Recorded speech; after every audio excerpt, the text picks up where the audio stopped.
Hello there. Si c'est du sang que vous voulez... On va tout cramer, faudra pas demander d'où ça vient. J'avoue tout. Je suis Iron Man. Là, je crois que vous n'êtes pas encore prêt pour ce genre de choses. Par contre, vos gosses vont adorer ça. Il y a bien longtemps, dans une galaxie lointaine, très lointaine, George Lucas accouchait d'un univers de science-fiction qui marquera la pop culture à jamais. 49 ans plus tard, le papa de Luke Skywalker a pris la tangente et Disney détient maintenant tous les droits de Star Wars au cinéma et sur le petit écran. Le moins qu'on puisse dire, c'est que la direction prise par Mickey est loin de faire l'unanimité.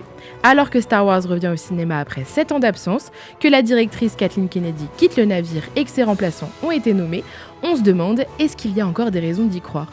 Salut, vous écoutez Contrôle Geek, le podcast du Journal du Geek qui parle de pop culture, de cinéma, de jeux vidéo, en bref, tout ce qui nous fait vibrer.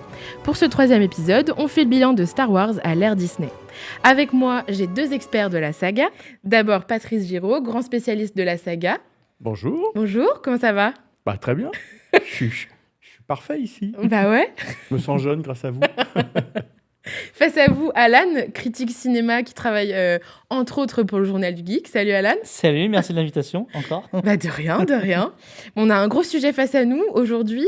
On va faire le bilan donc effectivement de toute l'ère Kennedy chez Star Wars, donc de 2012-2015 à 2025. Quantité de films, quantité de séries. Et puis surtout, on va se tourner vers l'avenir et ce que peut réserver Disney pour les prochaines années. C'est parti. C'est parti. Vitesse lumière. Allons-y.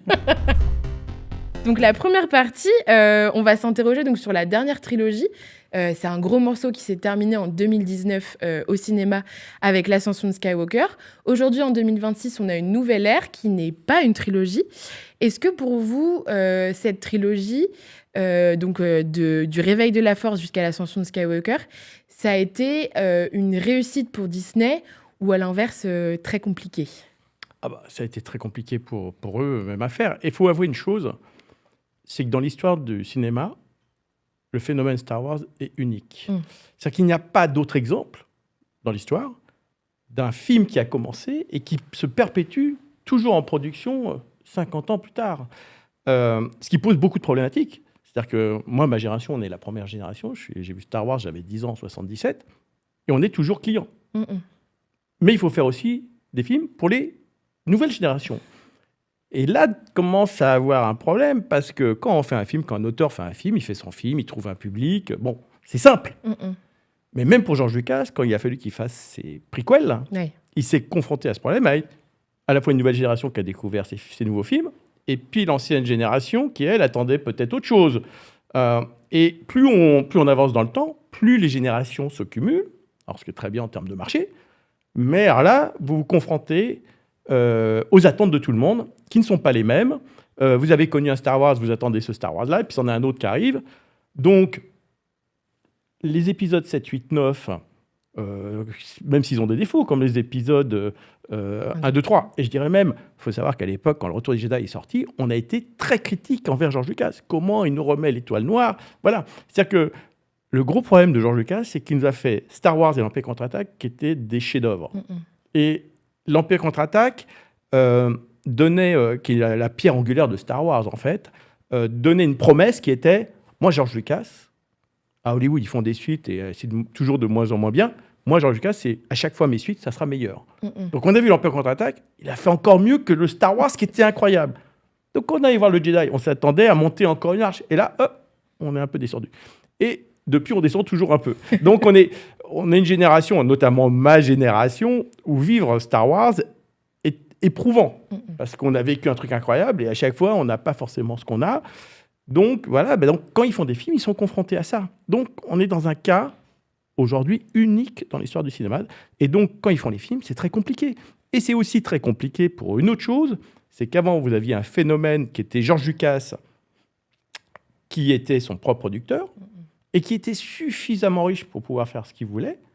Et je dirais, le seul exemple, c'est Walt Disney, qui, quand il a décidé de financer son parc d'attractions alors que personne n'y croyait, il l'a fait, et il a révolutionné, je dirais, le tourisme mondial. Spielberg, lui, il va vendre ses films à Universal, il ne finance pas lui-même. Donc Lucas était un petit dictateur de sa propre société privée, donc il faisait ce qu'il voulait. Quand il pensait à quelque chose et qu'il avait envie de le faire, il n'avait aucun compte à rendre, il le faisait. Une fois que ça a été vendu à la Walt Disney et compagnie, ça rentre dans un schéma traditionnel hollywoodien de société. Une grosse société, donc un gros paquebot avec un millefeuille de départements, de marketing, de story group. Vous avez les agents. Enfin, tout ça devient très, très compliqué. Il n'y a plus de dictateur. Il y a plein de gens qui doivent fabriquer quelque chose. Et rentabiliser quelque chose qui jusqu'ici était plutôt né de l'esprit d'une seule personne. Voilà, qui lui en plus était très riche, Ouais. il prenait sa part de risque, mais il n'avait pas de compte à rendre à une banque. Il était richissime grâce au merchandising. D'ailleurs, c'est ça qui a intéressé la Walt et compagnie, c'est la partie merchandising de Star Wars est unique au monde. Et donc, fabriquer ces nouveaux films, faut avouer une chose, parce que tout le monde a tapé sur Kathleen Kennedy, c'est très, très compliqué. Voilà. Donc, voilà, il faut comprendre ça quand on va voir ces films. Alors après, on peut, en tant que spectateur, quelque part, c'est vrai qu'on paye 5 euros, 10 euros sa place. Ce n'est pas notre problème de savoir si c'est compliqué, si telle ou telle chose se sont passées, ou si ça a coûté pas cher ou très très cher. Moi, je m'en fous. C'est est-ce qu'on va passer 1h30 ou 2 heures agréable? Je pense que c'est le problème de tous les spectateurs. Mais voilà, il faut comprendre quand même que l'ère George Lucas était quand même à part. Il ne faut pas rêver, ça va être difficile de se recréer. Néanmoins, je pense qu'on peut toujours être très étonné par un film du futur où quelqu'un va faire le truc qui va résonner et que tout le monde va adorer. Et là, ça sera 2-3 milliards de recettes parce que le marché, il est là, il est présent. Il est toujours présent. Ma génération est toujours là, les générations s'additionnent. Et le jour où ça a marché, c'est carton plein. Mais voilà. Pour l'instant, c'est pas trop le cas. Toi, Ouais. Alan, qu'est-ce que tu avais pensé du Réveil de la Force à sa sortie? Et puis, j'imagine maintenant, ton avis a changé aussi. Alors, tout à fait, parce qu'à sa sortie, il y avait ce côté nostalgique. Ouais. On retrouvait Star Wars qu'on n'avait pas vu depuis des années.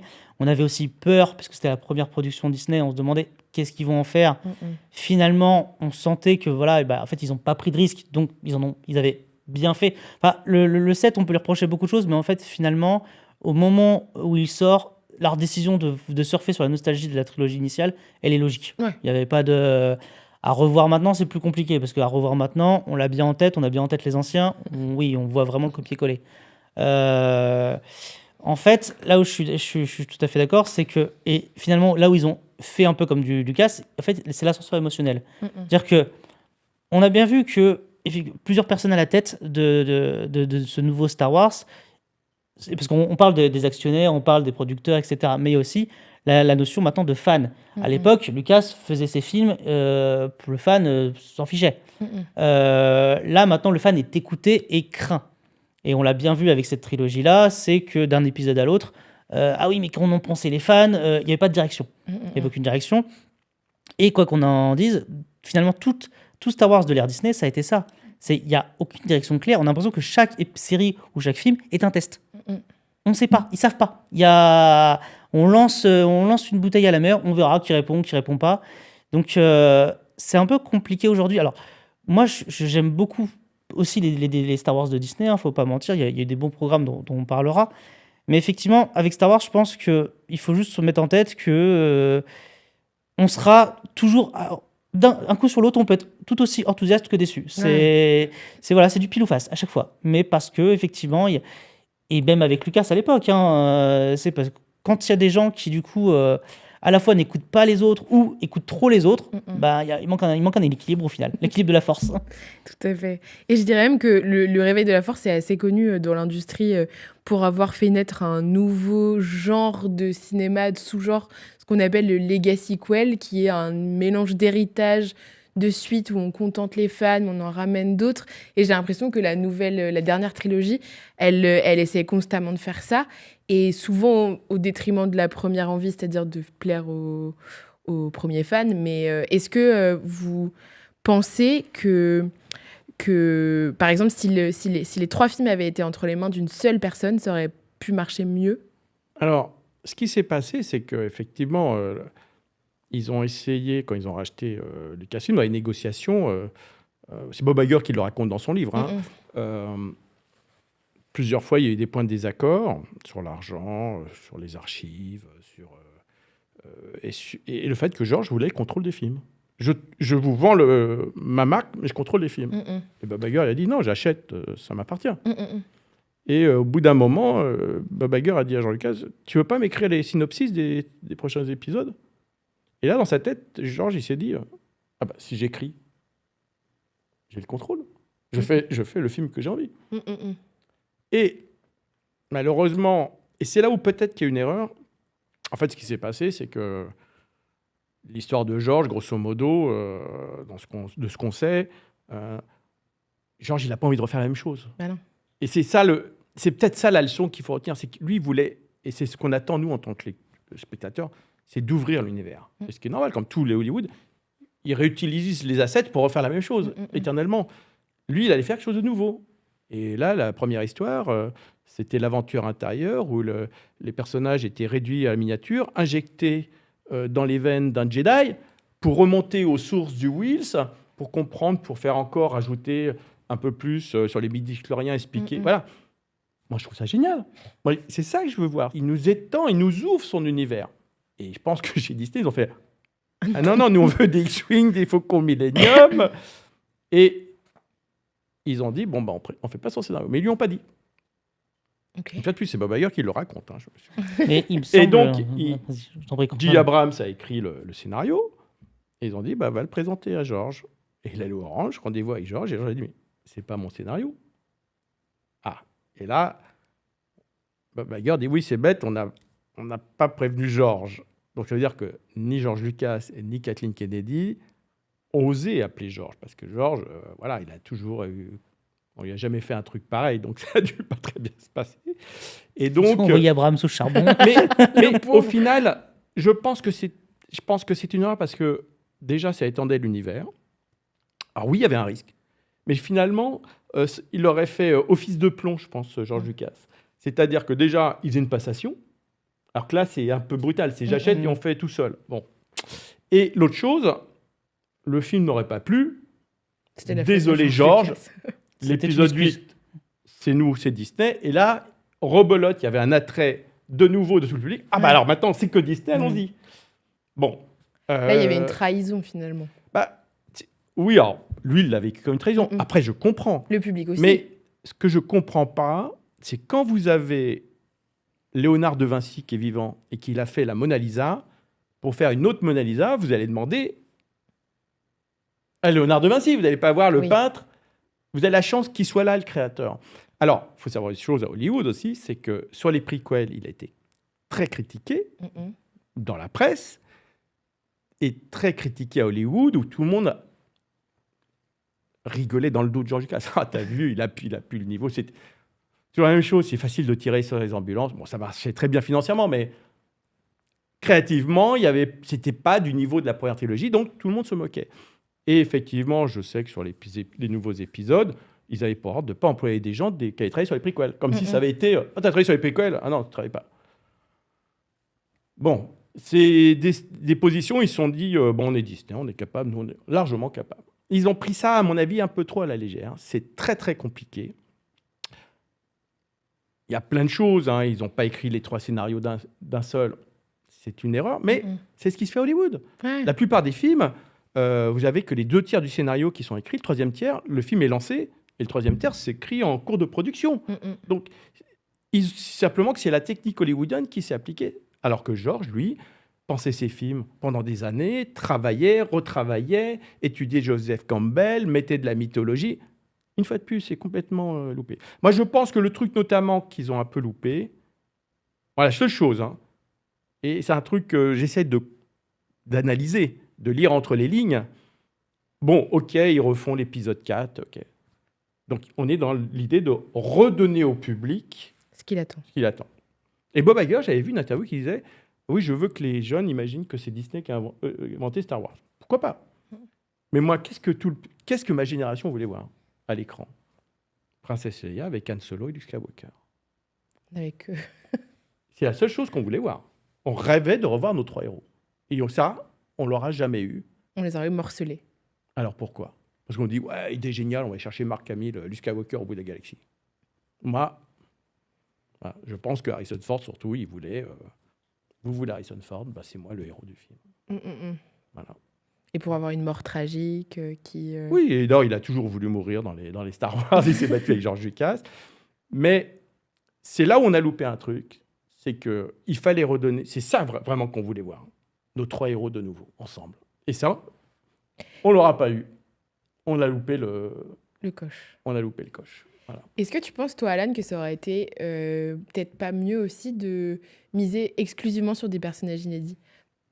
Ou est-ce que tu penses que ça aurait pu être une bonne idée? Alors, je pense, parce que finalement, alors, oui et non. C'est-à-dire qu'il aurait fallu lui faire avec parcimonie. C'est-à-dire que pas donner un aussi gros rôle, effectivement, à Han Solo, parce que moi, je me souviens, alors, Star Wars, j'ai aimé les films quand j'étais gosse, mais comment j'ai découvert vraiment l'univers Star Wars au final, c'est même pas les films, c'est les livres. Parce que du coup, oui. Lucas avait laissé... il avait dit, OK, les films, c'est moi. Par contre, l'univers étendu, le fameux tout à étendu, fait. je le laisse aux gens, il n'y a pas de problème. Et moi, j'avais découvert ça avec les enfants Han Solo et de Han et Leia. Et bah, en fait, finalement, c'est moi, en tant que personne qui, effectivement, ne connaissait pas à l'époque les films Star Wars et tout, il y avait ce côté, c'était eux que je voulais vivre, c'était ces nouveaux héros. Et Han et Leia et même Luke étaient présents, d'ailleurs, dans ces livres-là, mais très au second plan. Très au second plan. C'était vraiment, ils étaient effacés. Ils laissaient, en fait, ce que avaient fait un peu les derniers Jedi, d'ailleurs, ils passaient le témoin. Ouais. Et je pense qu'effectivement, pour cette trilogie-là, a eu le cul entre deux chaises. Et ça s'est vu d'ailleurs entre le fameux épisode 8 et le fameux épisode 9, où d'un côté, l'épisode 8 dit non, ok, on tranche avec les anciens, on fait du nouveau, et l'épisode 9 qui fait non, on arrête le nouveau, on remet les anciens. Alors, moi, je sais qu'il y a beaucoup de gens qui détestent le 9. Moi, je trouve que le 9 est factuellement, en termes de réalisation d'Abrams, beaucoup mieux réalisé, vraiment, quand je parle en réalisation. Après, il a fallu qu'il recolle le puzzle. Donc, ça prend du temps scénaristiquement. Par contre, il a fait une chose que j'avais dit d'ailleurs après la projo de presse de Solo. J'étais sorti en disant, si dans le prochain film, il ne ramène pas l'empereur, cette trilogie n'a pas de logique. Parce que je me souviens de Lucas, quand j'avais déjeuné avec lui sur le tournage de La Revanche des Sith à Sydney, il m'avait fait un truc qui m'avait fait vraiment rigoler, et tout le monde d'ailleurs. Il a dit, moi, Star Wars, c'est un soap opéra sud-américain. Et c'est vrai que qu'est-ce qui nous plaît dans Star Wars? Ah oui, alors on a l'univers ludique, on a la galaxie, on a l'empereur. Mais qu'est-ce qui nous parle? C'est la relation familiale. C'est le père, la mère, la cousine qui couche avec le beau-père. Enfin, c'est un truc qui nous parle à nous, parce qu'on peut s'identifier à nos familles. Cette troisième trilogie, Rey, on ne sait pas qui c'est. Snoke, quid? D'ailleurs, le background politique n'existe pas. Non. Alors que dès l'épisode 4, il y avait un background politique. Et puis, Kylo Ren, c'est un ado qui gère un empire qui est déjà très peu crédible. Quand on a ramené l'empereur dans le 9e film, en plus, ils auraient pu l'expliquer, on peut imaginer qu'un Jedi, c'était un clone, enfin. Mais pour moi, ça valide enfin cette trilogie qui n'avait pas de lien avec ce qui s'était vraiment passé avant. Tout d'un coup, ça rallie l'arc complet de Palpatine. Sinon, c'est juste une aventure en plus. Vous voyez ce que je veux dire? Et effectivement, j'aurais vraiment rassemblé sur l'histoire de Skywalker. Et moi, si j'étais eux, ils parlent encore d'aller plus loin au-delà de l'épisode 9. Il faut jouer la carte de la famille Skywalker. C'est l'ADN de cette franchise. Il faut l'étendre. Dallas, la série Dallas, moi, c'est ma génération, JR. Ils ont fait 9 ou 10 ou 11 saisons sur cette famille qui s'entretue, qui se fait des coups bas. Skywalker, ça devrait être ça, sur comment cette famille va régner sur l'univers pendant des décennies. Voilà. Et dès qu'on s'éloigne de ça, alors c'est bien, mais on perd quelque chose de Star Wars, parce que ça devient moins... Il y a moins ce côté familial, c'est les aventures d'un personnage, mais on ne comprend pas l'arc quand même d'une famille qui est au sein de toute la galaxie. C'est quand même la famille Skywalker, dont le père est proche de Palpatine, dont le fils a la Force. Donc une seule famille détient les clés de l'univers. Donc on est quand même dans des élus, dans des gens qui sont uniques. Donc ça apporte quelque chose de très très fort. Le lien avec les Skywalker, c'était Kylo Ren finalement. C'était lui le dénominateur commun de tout. Oui, mais ils en font pas grand-chose. Moi, je trouve que dans les derniers Jedi, pour le coup, je défendrais, je pense, les derniers Jedi très longtemps. J'aime beaucoup la manière dont il est construit et dont il avance Dans quoi justement. dans le... Le 8. Dans le 8, ouais, les derniers Jedi, Oui. ouais. Dans le 8, bon, je crois que ça, c'est plutôt bien fait, c'est Ouais. intéressant. C'est le personnage de Skywalker qui marche pas. Ah, C'est-à-dire moi, que- je l'aime bien aussi. Mais non, mais le problème de Skywalker pour notre génération, c'est un jeune qui n'a rien, qui n'est qu'un fermier, et qui, au bout de 3 films, donc c'est l'arc, c'est vraiment la mythologie, Oui, le l'arc du héros Mm, mm. qui vient sauver la galaxie. Pour nous, c'était vraiment le personnage ultime. C'est Mm, mm. ce personnage qui n'est rien devient le héros ultime. Et en plus, il sauve son père. Enfin, il y a quelque chose de très beau. Et en plus, Lucas, depuis 30, 40 ans, nous dit le sabre laser, c'est le plus important d'un Jedi. C'est... L'épisode 8 commence. Luke Skywalker, une espèce de vieux bonhomme, aigri, qui vit tout seul. Ouais, j'ai failli tuer. On voit qu'il veut tuer Son neveu. Skywalker veut tuer un enfant. Il a affronté le Palpatine. On lui donne le sabre laser, il le jette. En fait, tout ça n'a pas de consistance par rapport à tout ce qu'on a eu avant. C'est ça le problème, c'est que on doit écrire avec des personnages. Moi, je suis prêt à tout au cinéma, mais il faut me l'expliquer. Mm, mm. Et on ne nous l'explique pas. Et donc, là, et c'est pour ça qu'il y a eu un blocage de toute une génération qui a dit, mais nous, on veut bien, mais c'est pas le personnage, ça. Ou alors, si c'est le personnage, comment il en est arrivé là? Ah, mais je trouve ça pas mal de... Tu allais dire, Alan, pardon. Moi, justement, je trouve que... Alors, pour deux faits. Déjà, d'une, je pense que pour moi, Star Wars a tout intérêt, justement, à quitter les Skywalker. Je trouve que c'est enfermer Star Wars. Alors, peu importe la volonté de Lucas de base, mais voilà, ça n'appartient plus à Lucas. Et je pense que Star Wars a tout un univers à explorer qui ne contient pas les Skywalker. Skywalker, voilà, même Anakin, voilà, c'était l'élu. Il y a eu des Jedi avant. Racontons ça, racontons le futur. Et c'est mon problème du coup avec Palpatine. Alors pour revenir vite fait sur l'épisode 8, on dit oui, une critique qu'on a reprochée, c'est Snoke, on ne sait pas qui c'est. Palpatine, on ne sait pas qui c'est dans l'Empire contre-attaque. C'est l'empereur, comme Snoke. Il n'a pas de passif. Oui, mais l'empereur, on sait qu'il y a un Sénat, on sait que c'est l'empereur. Tout est dépeint dès le premier film. On a compris que c'est un univers très politique. Qu'est-ce que c'est? Non, Il y a la un politique empire. a disparu. Dans le- oui, d'accord. Dans les nouveaux, il y a un empire. La dimension politique Nouvel a empire. tout à fait disparu. Tout à fait. Voilà. Je veux dire par là, c'est que ce protagoniste-là, parce que beaucoup l'ont dit, oui, mais on ne sait pas qui c'est. Ah ben, on ne sait pas. On n'a pas Il n'est pas besoin. déclaré. Il n'est pas déclaré comme empereur. On ne sait pas. C'est le chef du nouvel empire, mais comme Palpatine était le chef de l'empire, mais sans qu'on sache à l'époque son passif. Mais par rapport à Luke, qui est du coup un vieil aigri, il faut rappeler aussi que d'une, déjà, c'est le fils de son père, et qui a un caractère, parce que, mine de rien, on a toujours ce côté un peu Luke était le héros un peu gentil, le fermier qui devient un héros. Luke ne gagne pas ses combats en tant que héros. Il les gagne par la colère. C'est la colère qui fait qu'il bavadore. Oui, mais au-delà de tout ça, ce que vous ne comprenez pas, c'est que ce personnage, pour une génération, est un personnage positif. C'est-à-dire que tout ça, on est bien d'accord, c'est des histoires. Mais ce que George Lucas a réussi à faire avec ces films-là, c'est donner de l'espoir à une génération. Même moi, c'était le message, c'est vas-y, avance, fais ce que tu as à faire.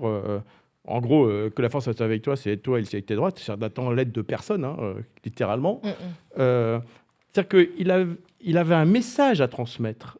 Quand vous voyez le tout premier Star Wars, l'épisode 4, qui pour moi est mon préféré, parce que l'histoire on peut regarder que celui-là et rester qu'à celui-là de Star Wars. L'histoire est complète, elle se débute, elle se termine. L'Empire contre-attaque, qui est un film qui est factuellement mieux fait, mais qui est scénaristique pour moi moins intéressant.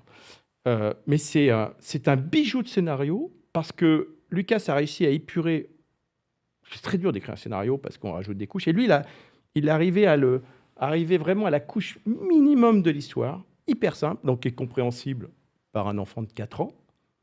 Et à la fois, vous avez un multifeuillage d'histoire. Vous pouvez le voir 300 fois et découvrir toutes les phases. Ce qui fait que pour moi, c'est un scénario merveilleux. Mais le merveilleux, c'était le personnage de Skywalker qui est le personnage parfait, le héros parfait. Et là, on arrive avec une trilogie où ce héros, pour une raison historique, il est aigri, il donne son sabre laser, il le dégage, il veut tuer son neveu parce qu'il voit la force en lui. Bon, le côté obscur, c'est pas possible. C'est un personnage qui est tellement positif, on en fait un personnage... Alors déjà, c'est pas très subtil à mon avis. Et puis, à la fin, il va même pas à la bataille, il se projette. Bon, non, Luke Skywalker aurait dû être le personnage qui, à la rigueur, on nous explique pourquoi il en a là, mais il y va et il se sacrifie vraiment. Il y va, il va pas laisser...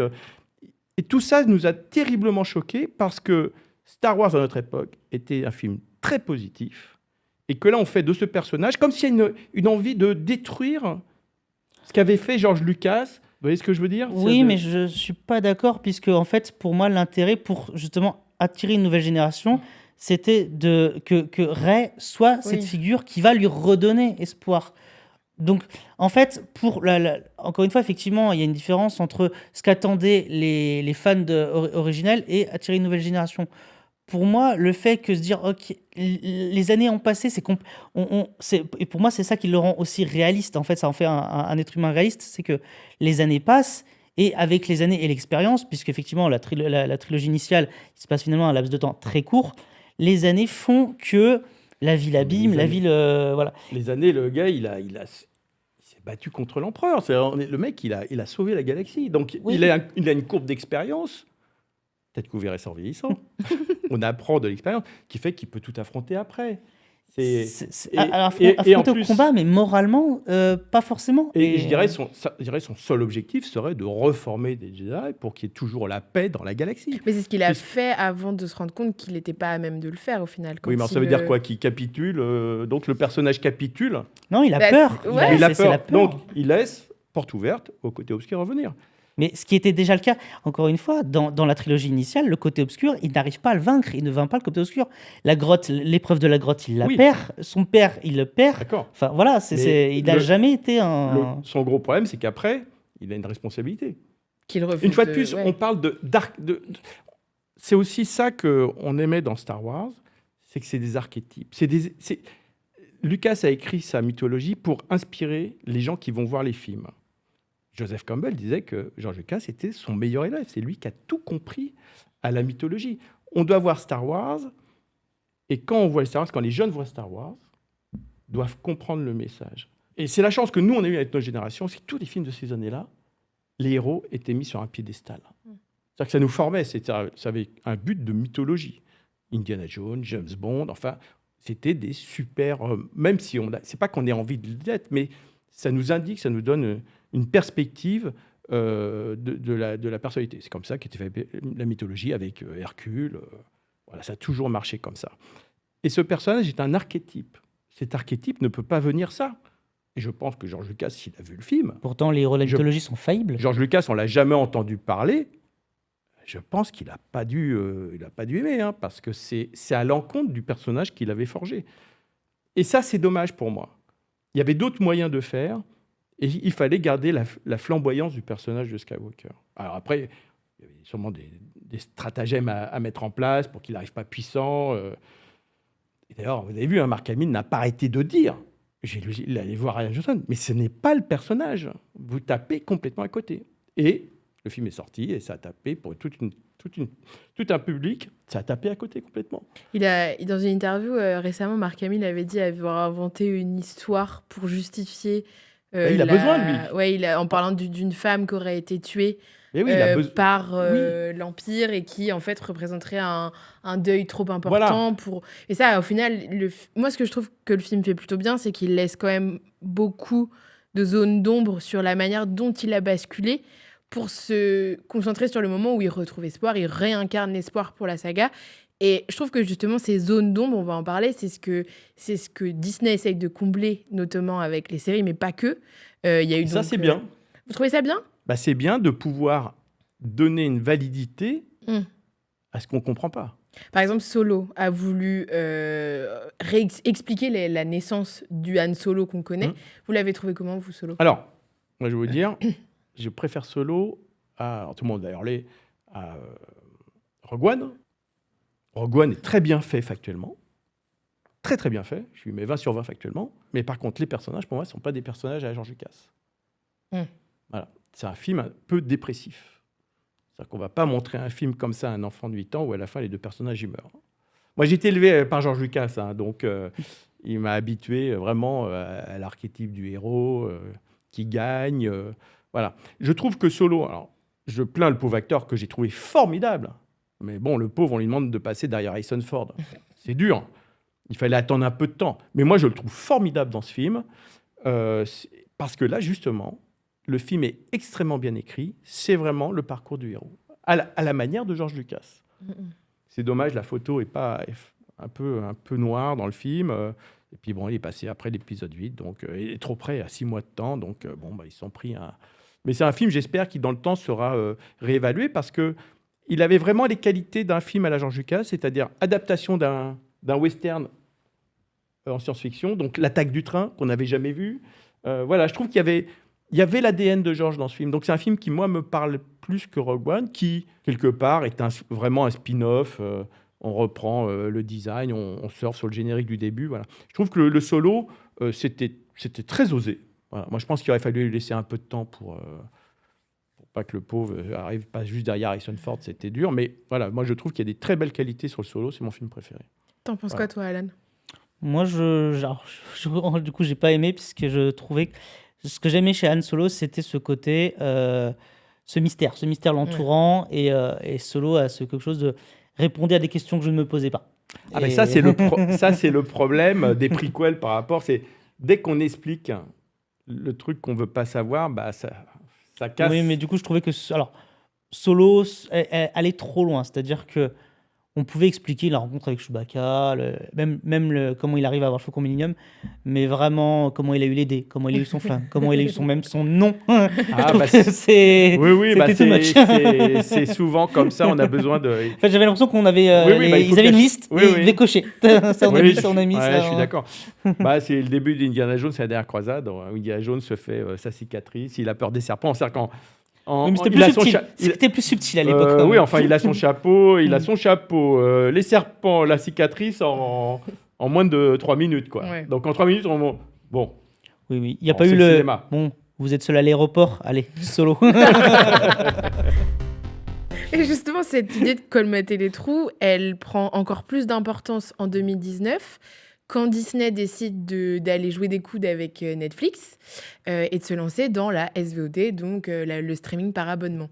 Donc tout de suite, Bob Iger, à l'époque, dit « Ok, vous me sortez toutes les grosses licences, on va faire des séries avec nos grosses licences. » Donc on a eu Marvel, on a eu les séries Pixar qui ont mis du temps à arriver, Disney et forcément Star Wars.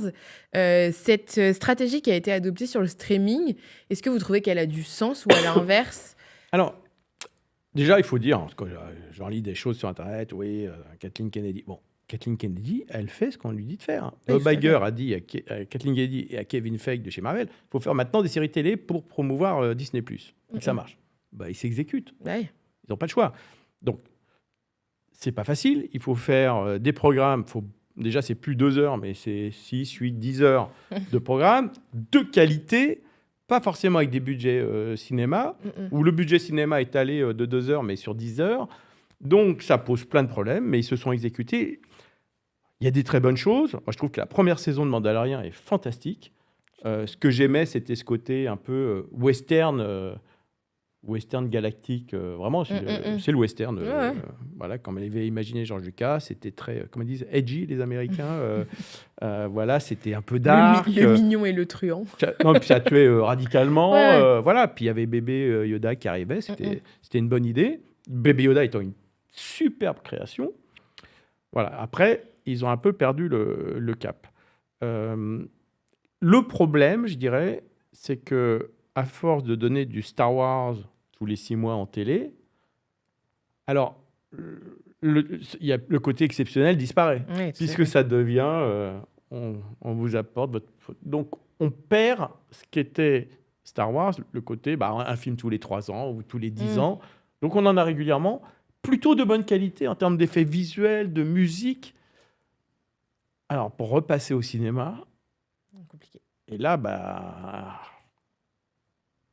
là, ça devient compliqué parce que les gens, ils vont dire, le prochain film, j'attends 6 mois, je l'aurai sur le streaming. Donc, je pense dans l'avenir, ils ont intérêt à bien différencier les deux. sûrement faire moins de télé. D'ailleurs, je crois que c'est ce qui se passe aujourd'hui. Et puis, il va falloir redonner du grand spectacle à Star Wars. Parce que dans l'inconscient collectif, Star Wars, c'est l'exceptionnel. Ouais. Super musique de film, effets spéciaux incroyables, final incroyable, des séquences étonnantes, enfin, le dépaysement total.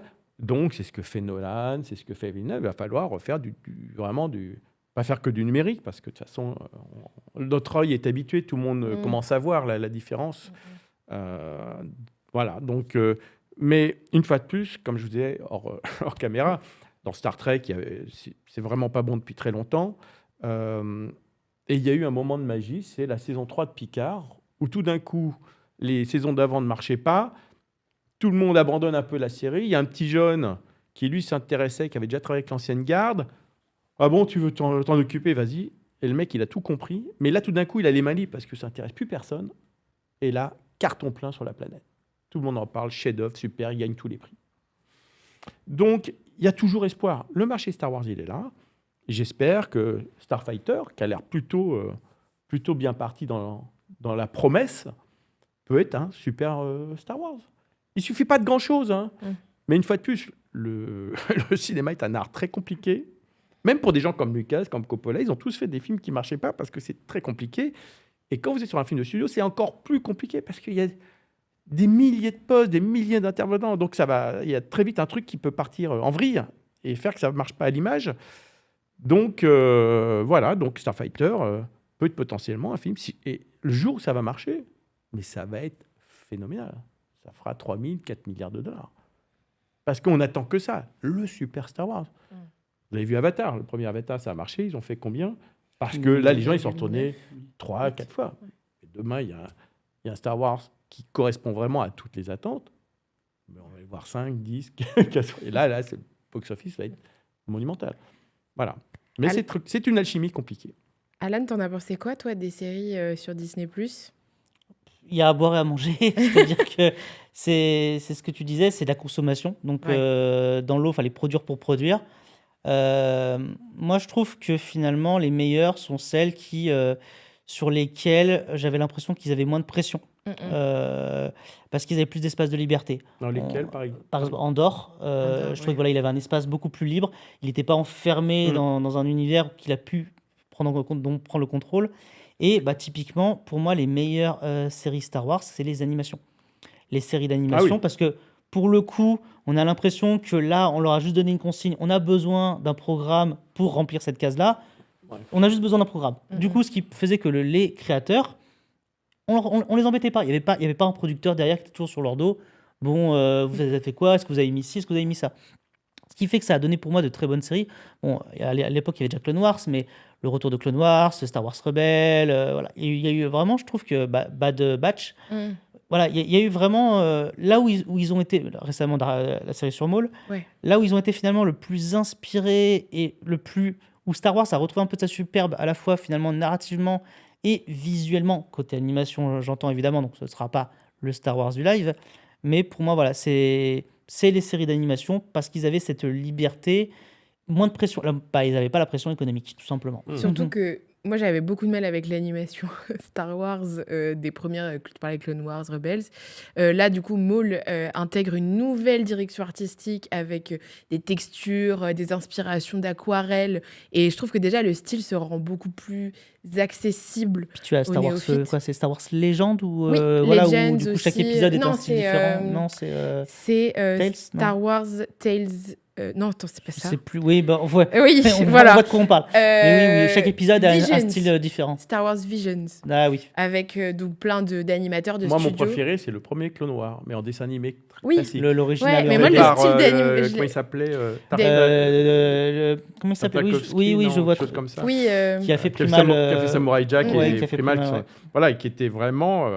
Ça, j'aurais adoré faire un long métrage là-dessus. Il avait vraiment un style exceptionnel, ce gars. Oui, tout à fait. Mais voilà, c'est vrai que chaque série d'animation a eu son style, a eu son... Après, là, il y a le personnage. Je trouve que Skeleton Crew, c'était pas mal. Moi, j'ai bien aimé aussi, c'était sympathique, oui. C'était, sympathique. Et c'est ça le problème de Star Wars, c'est qu'on a besoin... que ça aurait pas été Star Wars. Ce n'est plus... Je pense que ça aurait... Enfin, le fait que ce soit Star Wars n'avait Il pas avait- vraiment d'importance. il avait une On était pression. dans les Goonies, en fait. Mais il avait une pression que. J'ai adoré j'écoute souvent la BO de la musique de Michael Oui. Jackson. Non, c'est- Michael Giacchino. non, Michael, c'est le père et le fils, c'est le fils qui a fait la musique. Oui. C'est vraiment très, très bon. C'est intéressant que vous parliez d'animation, puisqu'on va passer à la troisième partie de ce débat, qui est au final, donc là on est à l'aube d'une nouvelle ère, et quelqu'un qui s'y connaît pas mal en animation chez Star Wars, c'est Dave Filoni. Ouais. Et coïncidence de dingue, il vient d'être nommé Oui. donc directeur de Lucas Studio avec Brennan Lindwen. Pardon. Ouais. Donc est-ce qu'on présente beaucoup Dave Filoni comme l'héritier spirituel de George Lucas? Ce qui s'est passé, c'est que George, moi j'avais compris qu'il allait vendre la société. J'avais lu entre les lignes quand Kathleen Kennedy a été nommée. Parce que George, depuis 2 ans, j'abandonne, j'arrête tout. Moi j'arrête, de toute façon j'en ai marre. Je suis trop vieux, je veux consacrer ma vie au musée et à ma famille. Et tout d'un coup, je vois Kathleen Kennedy débarquer. Je fais, mais il veut arrêter sa société. Pourquoi elle part de chez Spielberg, qui lui continue à faire des films? Ouais. Je fais, oh là, il veut rassurer de futurs actionnaires. Là. Mm. Et c'est exactement ça qui s'est passé. Par contre, je ne m'attendais pas à ce qu'il dise on va faire des nouveaux films, puisqu'il avait dit il n'y en aurait plus jamais. Donc voilà. Mais donc il l'a nommé. Et il faut savoir une chose c'est que Kathleen Kennedy, c'est vraiment une productrice, mais pas une créative. C'est-à-dire qu'avec Spielberg, c'était un duo sublime. C'est-à-dire que Spielberg, c'est le créatif, sans idée par jour. Sans idée incroyable. Elle était là pour dire ces 50 là, s'il te plaît, Steven, on va les mettre de côté. Donc elle lui parlait. Et ça, super. Donc elle était là, et puis elle gérait derrière les productions. Formidable femme. Elle a commencé, je crois, secrétaire chez Dave Stevens, le dessinateur de Rocketeer. 1 an plus tard, elle était chez Milius en tant que secrétaire. 1 an plus tard, chez Spielberg. 1 an plus tard, productrice de E.T. Donc elle est passée de secrétaire à Productrice. voilà, en Trois- plus grande progression à Hollywood de l'histoire d'Hollywood. Voilà. Elle est brillante, mais elle n'est pas Créative. créative. Est-ce qu'elle comprend Star Wars? Je ne sais pas. Je sais que c'était un problème d'une des présidentes de Lucasfilm qui ne comprenait pas Star Wars. Elle comprenait pas. Elle était présidente, mais elle ne comprenait pas pourquoi les fans se rassemblaient. C'est un truc qui la dépassait. Et je pense que c'était vraiment son point faible. Les gens qui passaient souvent à Hollywood, à Lucasfilm, les réalisateurs, disaient, vous avez des idées sur ce qu'on peut faire comme Star Wars, comme Indiana Jones? Voilà, elle ne savait pas. Et ça, c'est un problème, parce que c'est un univers tellement compliqué. Et donc, la force de David Filoni, et je crois qu'ils l'ont compris chez Disney, c'est lui qui a été, déjà un fan, qui a l'ADN Star Wars, et qui a été le disciple pendant combien d'années sur Clone Wars avec George, au moins de 2005 à... George, il a arrêté en quoi? Donc, pratiquement 8 ans, il a été à côté de George pratiquement tous les jours, à écrire du Star Wars, à écouter George, réfléchir sur les personnages, les réflexions sur la force. Il s'est vraiment imbibé de la manière dont George réfléchissait, comment il voyait le montage virtuel. Enfin, c'est le level. Quand vous travaillez à côté de George Lucas pendant 7 ans, c'est une courbe d'expérience incroyable. Et ça, lui, il l'a. Donc, il a ce côté créatif en lui, aidé de la femme qui, j'ai oublié son nom, Lin-Wen Brennan. Voilà, qui gérait ILM. Donc, c'est une espèce de duo qui va se partager le créatif et elle, toute le partie administrative et gestion de la société qui ne doit pas être le point fort de Dave et il ne doit pas avoir intéressé par ça. Donc, ça va être un binôme et je pense que c'est bien parce que la tâche est compliquée. Et lui, il va se consacrer sur la partie créative avec Jon Favreau, il a dit qu'il allait discuter avec lui. Parce qu'il faut bien voir aussi que Mandalorian à Grogu, ça a été réfléchi il y a 3 ans, quoi. Et ça, c'est une idée de Bob Iger, qui voulait un film, qui a dit on veut un film. Donc, et tout le monde Pour s'est l'instant, de toute manière, cette tout le monde s'est nouvelle ère, elle n'a pas exécuté. commencé. Donc, de toute façon, moi, je ne jugerai pas là, ce qui va arriver. Comme Là, la c'est nouvelle maintenant, ère. qu'est-ce qu'ils vont mettre en branle pour... même Starfighter n'est même pas encore un produit. Non, c'est un produit. C'est encore Kathleen Kennedy. Donc, Starfighter, c'est 2027. Ouais. Donc, là, c'est qu'est-ce qui est prévu pour 2028, 2029. Sachant qu'il y a déjà des projets qui ont été annoncés, donc pas cette Star Wars, Ouais, pas mais pour l'instant, 2024, mais rien n'est 2022. validé. Non. Oui, c'est- Donc, je pense qu'ils des vont annonces là, ils vont peuvent, tout réfléchir. Un nouvel. Ils vont attendre, Dawn of the ils vont Jedi attendre et- les box-office pour. Oui, je pense mettre aussi. en branle. Je Comme ils sais. avaient fait pour la dernière fois. Je Ouais. ne sais pas. Je pense surtout qu'il faut qu'ils aient une vraie réflexion, mais intime, de ce qu'il faut faire. y a un moment, il faut arrêter de se baser sur les chiffres, les choses comme Bah, ça. Le problème, c'est que je suis pas sûr qu'ils arrêtent. Non, mais c'est le gros problème d'Hollywood, parce Oui. que ça serait si des comptables étaient bons en marketing. J'ai rien contre les comptables, mais c'est deux visions différentes. Non, mais ça, je suis d'accord. Alors, il faut avoir une chose, c'est que George Lucas et Steven Spielberg sont des êtres hybrides uniques au monde. Qui arrive à Très faire rare. les deux. C'est que généralement, quelqu'un qui est très cartésien n'est pas du tout créatif. Ils avaient les deux. Et ça, c'est très, très rare. Et quand ils ont les deux, vous êtes les rois du monde. Mais il faut revenir à vraiment qu'ils aient une réflexion, à dire, bon, quel est l'ADN de Star Wars? Qu'est-ce qu'il faut faire? Est-ce qu'il faut faire effectivement un film où on va élargir avec des nouveaux personnages? Faut-il continuer la saga Skywalker? Moi, personnellement, je trouve que le personnage de Rey est un très beau personnage qui n'a pas été très bien exploité. Voilà, je trouve qu'elle a la force tout de suite comme ça. Bon, une fois de plus, les choses ne sont pas très bien exploitées, mais son personnage est bien. La fille est formidable, l'actrice. J'espère qu'ils vont continuer. Son parcours avec. Voilà, mais il y a un projet. Il y a une idée en chantier. Avec ces j'espère. Charmin Obey chinois Voilà. qui est Donc, dessus. ils veulent plus maintenant dire on va faire une trilogie parce que ça implique quelque chose. Ouais. Mais j'espère qu'ils feront un épisode de 10 Mm, mm. et puis ça marche à 11, voilà, qu'ils avancent comme sur les Marvel d'ailleurs petit à petit. Mais je pense qu'il faut vraiment faut qu'il y ait des gens comme ça qui connaissent très bien. Favreau, il a mon âge. Abraham, il a mon âge. On est cette génération-là, à un ou 2 ans près, qui se reconcentre à se dire, mais vraiment, arrêtons de parler c'est quoi Star Wars? Et qu'est-ce qu'on a envie de voir? Qu'est-ce qui pourrait faire plaisir à George Lucas, qui joue dans son univers, mais qui... Moi, je pense qu'il faut l'ouvrir. On ne peut pas vendre des Faucons Millennium pendant 300 ans. Déjà, C'est ce qui avait été c'est un tenté, problème. Et Grogu aura ses limites. Et et George, lui, à chaque film, c'était une création. Il ouvrait le spectre. Et on trouvait ça génial. Oh, la nouvelle planète. Alors, des fois, ça nous plaisait moins. Puis l'autre, oh là, c'est fabuleux, ces créatures. Oh, le vaisseau, il est formidable. Il faut arriver avec tout ça avec une histoire cohérente, mais il faut ouvrir l'univers. Il faut l'étendre. Chose qu'aurait dû faire, je pense, aussi James Cameron. Ça, c'est mon avis personnel. Sur le premier Avatar, que j'ai trouvé extraordinaire. Et après, il réduit son univers. Alors qu'il a la galaxie tout entière. Voilà. Et je pense que le public est, en fait, bizarrement, on est tous en attente de franchise, parce qu'on aime retrouver nos personnages, nos univers. Alors Star Wars, c'est les robots, les choses comme ça. Mais la force aussi, c'est que les gens, ils ont envie de nouveautés. Ils ont envie d'être... Grogu est l'exemple parfait.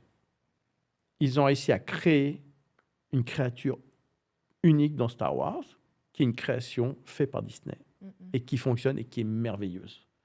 Donc ils sont capables de le faire. Mais ça veut dire prise de risque.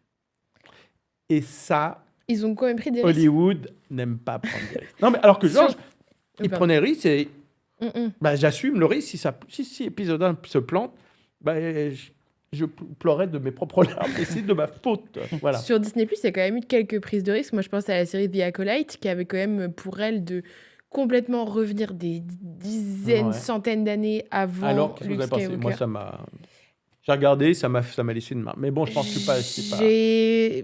J'ai pas trop compris où ça voulait aller, pour être voilà. honnête. Les premiers épisodes m'ont vraiment plu. J'ai trouvé la mise en scène pas mal du tout. J'aimais beaucoup les personnages. Moi, c'était Why Not? Ouais, mais en fait, au final, je trouve que ça se concrétise pas. Je sais pas ce que t'en as pensé, toi, Alan.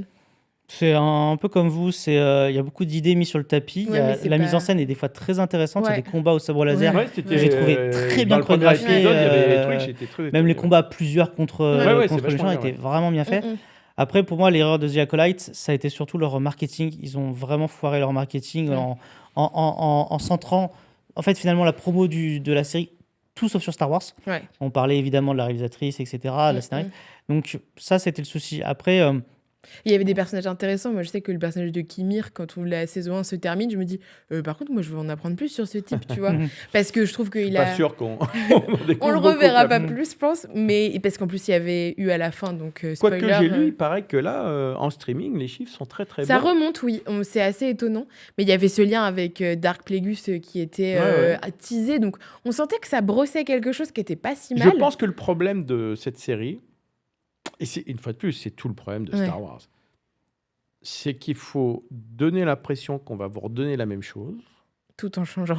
tout en changeant, mais pas en changeant trop. Trop non plus. Et je pense que Acolyte, Ah, c'est trop c'est too much, trop loin. C'est ça qu'on dit, mais quel rapport avec Star Wars, quoi. Ok, c'est peut-être Milan. C'est pour ça que le projet de Mangold, on n'entend Dawn plus of the parler. Jedi, ouais. Pour moi, c'est trop dangereux. C'est-à-dire que là, la prise de risque. Après, il y a la possibilité Oui, mais l'idée, c'est de faire un Bénur version Star Wars. C'est-à-dire qu'on est. de piocher dans les romans. Oui, mais non, mais le problème, c'est que dans l'esprit. Oui, aussi. Le problème, c'est dans l'inconscient collectif du monde Oui, c'est entier. vrai. Des dizaines, des centaines de millions de gens dans le monde qui veulent voir Star Wars. Star Wars, Comment- c'est des subjets. Comment on va leur faire passer des Jedi peut-être en char. En char. Non, voilà, c'est peut-être too much, quoi. Ouais. C'est peut-être too much. Donc l'idée, c'est, une fois de plus, qu'est-ce qu'on peut offrir qui va être nouveau, mais qui à la fois va rassurer. Les gens vont dire, ah, c'est ça. Puis on va. Voilà. Et c'est vrai que Mandalorian, une fois de plus, sa première saison était très, très bien. Parce que, avec bébé Yoda, il y avait ce personnage, c'était un western. Personnellement, les fans vont hurler quand je vais dire ça, mais quand Luke Skywalker est arrivé, c'est fin de saison 2, Ouais. pour moi, ils se prennent les pieds dans le tapis. C'est-à-dire que tout d'un coup, ils avaient enfin réussi à se détacher de ce que faisait George Lucas. Et ils le remettent. Et ils ramènent ce qu'a fait George Lucas. Alors bien sûr, les pics d'audience, tout le monde dit ça, mais vous créez votre mythologie. Ça y est, vous avez créé votre mythologie qui marche. Et voilà. Laissez la vivre. Je pense que, voilà, pour moi, c'est Il y l'erreur. avait le C'est très beau, besoin hein, de- c'est ouais. fun de voir Luc, mais Mm-mm. je préfère qu'il crée. Je trouve que Bébé Yoda est une magnifique création. Surtout que Voilà. quand on regarde ensuite, donc, The Mandalorian découle sur The Book of Boba Fett, qui lui-même reconvoque The Mandalorian. The Book of Boba Fett, moi, je suis vraiment passée à côté, je n'ai pas du tout aimé. Je C'est pense très, qu'on c'est est- très étrange. Je pense qu'on est peu, enfin, qu'il y a peu de gens à très- avoir aimé. Et dis-toi que c'était mon personnage préféré, moi, de Star Bah, Wars. Donc j'imagine que j'ai tu eu l'as mal. très mal vécu. J'ai eu très, très mal. Ouais. J'étais c'est- contente de voir Ahsoka dans l'épisode donc de la saison 2 quand Ahsoka Tano apparaît. Et ensuite, il y a eu la série Ah, vous Ahsoka. suivez bien quand même. Hein. Bah oui, hein, quand même. Je suis pas le seul. La série Ahsoka. En fait, j'étais trop contente de voir Throne. Je me suis dit, yes, En c'est fait, tout. maintenant, Et pour l'instant, il est rien. les quoi. séries liées ne sont jamais uniques parce qu'Ahsoka, non seulement elle était liée à Mandalorian, mais en plus, elle était aussi liée beaucoup à Star Wars Rebels. Bah, bien sûr. En fait, les séries actuelles n'ont aucune existence propre. à part entière. Elles Obi-Wan sont- était ce Alors, film avorté. C'est marrant que tu parles de Throne. Alors moi, j'ai pas vu le nouveau film. D'après ce que j'ai compris, Throne n'est pas dans le film. Voilà. Je Donc, crois pas. On revient toujours à l'archétype. Star Wars, et d'ailleurs, je ne sais plus si c'est Orson Welles qui disait ça, Mm-mm. un grand film, c'est un grand méchant. La force de Star Wars, c'est qu'il y avait C'était Dark Vador. Hitchcock. Non, Bah c'est ouais. Hitchcock, pardon. Mhm. La force de Star Wars, c'est qu'il a créé Vador, le plus grand méchant pratiquement de l'histoire du cinéma. Et ça a été, je pense, aussi la problématique des nouveaux Star Wars. Ouais. C'est que le méchant est donc un ado. Moi, je continue de défendre Kylo Ren. Non, mais Ouais, c'est ça, mais je suis d'accord avec ça, oui. Non, mais- pas- Il n'est pas C'est- crédible, il fait pas C'est-à-dire, peur. Non, mais au-delà de ça, Mm. tu Oui. peux faire peur, mais le problème, c'est que. C'est pas que j'ai fait l'armée, mais ne peut pas être à la tête d'un empire un ado que personne ne respecte. Bien sûr. Tu vois ce que je veux dire? C'est que c'était. En fait, l'écriture était très puérile, bizarrement. Mais il y avait l'ombre de Snoke qui planait tout le temps. Oui, au mais final. Oui, puis même, Il aurait fallu il n'était pas respecté par les supérieurs, voilà, par les non, gradés. c'est- hein. c'est un peu bancal. Et voilà, il n'y a pas un grand méchant qui vraiment. Qui est la pierre, vraiment la balançoire avec Rey, quoi. Mm-mm. Ça marche plus d'ailleurs après, plus tard dans le film, dans les autres. Mais voilà, voilà, une fois de plus, il faut que dans le futur, il faut des grands méchants. Et effectivement, J'ai pas dans- l'impression dans que ce Ahsoka, soit- c'est ouais. pas mal. Throne, il est pas mal, mais pour l'instant, Il était bien dans les BD en plus. Oui, et bah, en Dans plus, les- dans dans la les romans, romans, trilogie la croisade noire Au du passage, Jedi Fu. un peu de culture. Throne a été dans des BD et il est inspiré d'un personnage dessiné par un Français, Philippe Drouillet, voilà, qui faisait Ok. ces personnages bleus avec les yeux rouges. Ok, Voilà. je ne savais pas. Voilà. Et c'est Timothy Zahn qui l'a créé pour Voilà. la croisade noire du Jedi Fu. Et effectivement, ce personnage-là m'intrigue. Et moi, honnêtement, je pensais que ce film The Mandalorian, qui était annoncé depuis un moment en plus, hein, depuis donc 2022, serait un peu le moment où il entre en jeu et on rassemble Ahsoka, on rassemble Din, Djarin, Grogu et on fait un espèce de les Avengers de Disney+, quoi. Et bah, ça a pas l'air d'être le cas. Et ça m'étonne pas mal. Je sais pas trop quel était le projet autour de The Mandalorian. Quel est le Grogu. projet de Mandalorian et Grogu? Voilà. Bah, je ne sais pas. Faudra attendre le 20 mai pour. Faudra attendre la vente des jouets. Oui, je pense que le projet est là, mais et puis alors par contre moi je suis d'accord que sur Starfighter, ça m'intéresse aussi un peu plus déjà. Moi, ce qui me plaît, alors, c'est peut-être qu'une rumeur, mais apparemment, ça relierait avec la famille Skywalker. Encore? Ah ouais? J'avais pas vu ça. J'avais Toi, t'avais lu vu ça. Est-ce que c'est vrai, est-ce que c'est faux? Mais si c'est vrai, moi, ça me plaît. Ça se passe donc Parce 5 que ans après la chute de Palpatine, la deuxième. 5 ans après l'ascension de Skywalker. Bah, quel Skywalker? Il n'y en a plus. Qui sait? Le fameux enfant de Luke. Bah, arrête, parce que Rey s'appellerait Skywalker à la fin. Oui, mais bon, là, par contre... Ouais, mais ça a tellement été controversé, je les Peut-être- vois mal dire on bat peut-être notre que prochain Luke film. a une femme, comme il avait comme imaginé il- Mark. Ouais. Qui sait? Non, mais après, c'est le cinéma, c'est la science-fiction, on peut tout imaginer. Là, de toute façon, on imagine bien que depuis quelques semaines, ça s'active chez Lucasfilm, on le disait, pour écrire les prochaines décennies, ou au moins la prochaine décennie Star Wars. Est-ce que vous, il y a un projet que vous aimeriez voir, genre le film que vous aimeriez voir sur le personnage? Si vous deviez faire vos petites recommandations à des Moi, je ne suis pas sur un personnage parce que... Voilà, je pense qu'on a tout intérêt à créer des nouveaux personnages. Ce que j'aimais dans le tout premier Star Wars, donc c'était les archétypes. Donc pour moi, c'est le bien contre le mal. L'univers ludique, des robots, des vaisseaux spatiaux. Une musique spectaculaire, orchestrale, phénoménale. Ça, qui peut faire ça aujourd'hui? Et... Ça sera peut-être de sa retraite. Mais oui, dans ce que j'aimais aussi, c'était les droïdes. J'adorais ces 3PO R2D2 qui, dans la première trilogie, étaient la vision décalée et qui apportaient l'humour par leur décalage. C'est-à-dire qu'ils ne faisaient pas des gags. Ouais. C'est parce qu'ils étaient fish out of the water, comme disaient les Américains, ça faisait rire. Et d'ailleurs, moi, je trouvais que Lucas les avait pas assez réintroduits dans les épisodes 1, 2, 3, Ouais.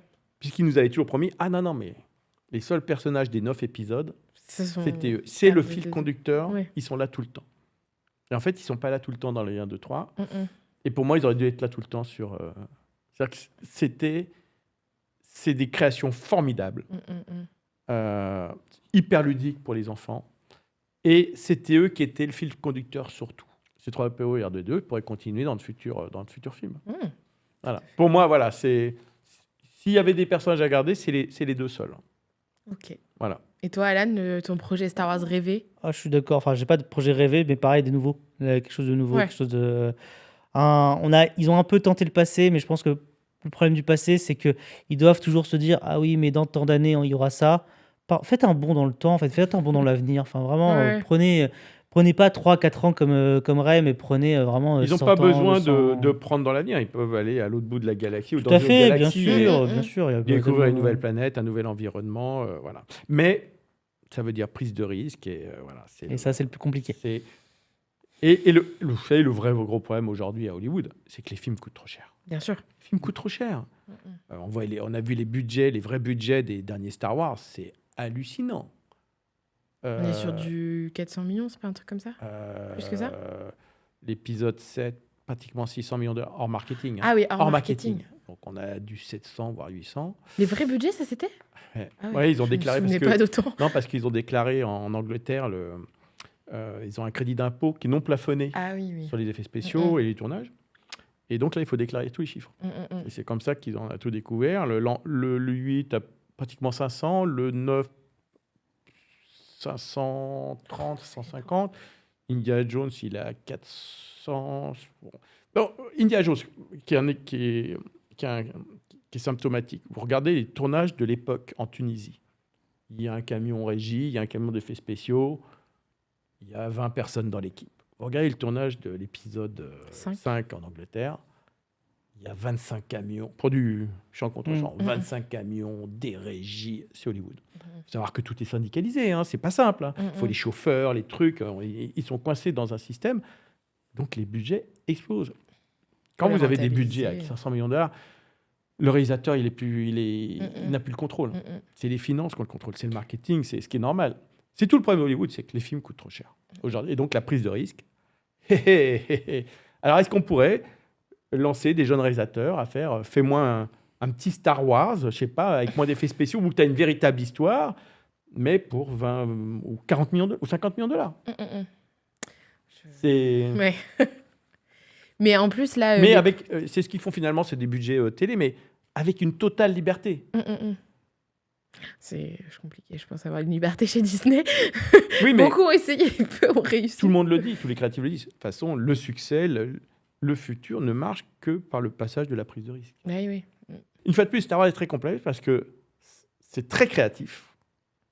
Et donc, c'est la créativité qui amènera le super succès du futur. Voilà. Donc, on garde un peu espoir quand même.